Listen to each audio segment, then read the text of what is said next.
Our first challenge was our cycling challenge with Dublin City Council in 2015. There was a number of barriers to people cycling, including safety, which was a big one. So they really wanted to look at innovative solutions, to help increase cycling. We were able to bring on board a whole network of cycling enthusiasts who are quite frustrated with the quality of infrastructure. Bicycle theft is a big issue, and safety. We've no shortage of volunteers. We've about 500 cyclists test the smart bike light, and we had schools and local communities test the smart bell, which was a way to audit local cycling infrastructure for schools and local communities.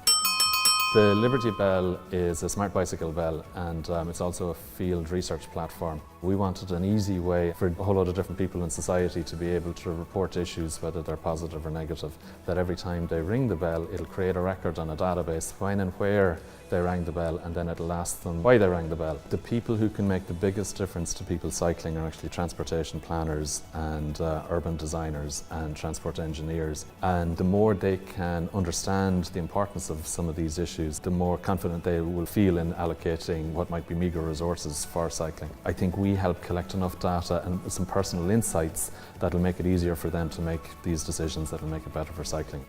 C-Sense is a connected and intelligent bike light. It's using advanced sensor technology inside the light to react to its environment. So it enhances the cyclist's visibility by being able to flash brighter and faster at moments of risk, such as roundabouts and road junctions and filtering in traffic. But the sensor technology that it uses to flash in those circumstances also has another use case, and that is being able to understand the experience of the cyclist. So we're able to take all of the data and the insights that are collected from those cyclist journeys and aggregate them and look at them in a way that can help cities plan better cycle infrastructure. We had already developed the sensor technology and had a functioning bike light. What we wanted to explore was the data at scale across the city. So the SBIR gave us a unique opportunity to test that in a safe way and kind of co-create and learn from the experience. How's the city going to make use of the data, and ultimately what might be the business model from that could help us scale and grow. BikeLook is a tracking device on bicycles to allow for bicycle security. So you can tell from your mobile device whether somebody's moving your bicycle. It uses something called low power wide area technology, which means a tiny radio pulse that uses a tiny amount of energy, which means you can put something onto a bike and leave it there for 5 years without having to recharge the battery. When we applied for the SBIR Phase 1, we'd also applied to international programs with limited success, partly because we were still coming up with what the right business model should be, but also because there was no validation either of the product or of us. When we had Phase 1 SBIR, being able to use the brand essentially of Enterprise Ireland and Dublin City Council suddenly have put us into a different sphere.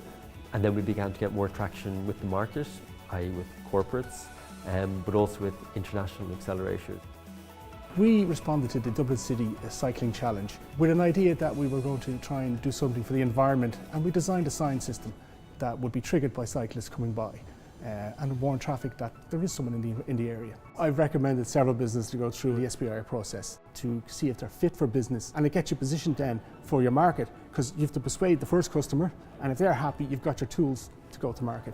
We're now working with these companies to look at how you might sell these services, to a city, and how we can create value back to cyclists. And I think when people see that, this is a process that solves real problems, helps public sector staff to kind of feel good about their jobs and do something that makes a difference. And at the same time, it's creating massive new job opportunities for local companies and startups and entrepreneurs, something which I think is really important that we promote more of. It's been amazingly successful, and it's been inspirational from a Dublin City Council perspective, from a Smart Dublin perspective, and I think it's something that's really the way that public sector needs to think about how we engage and solve problems.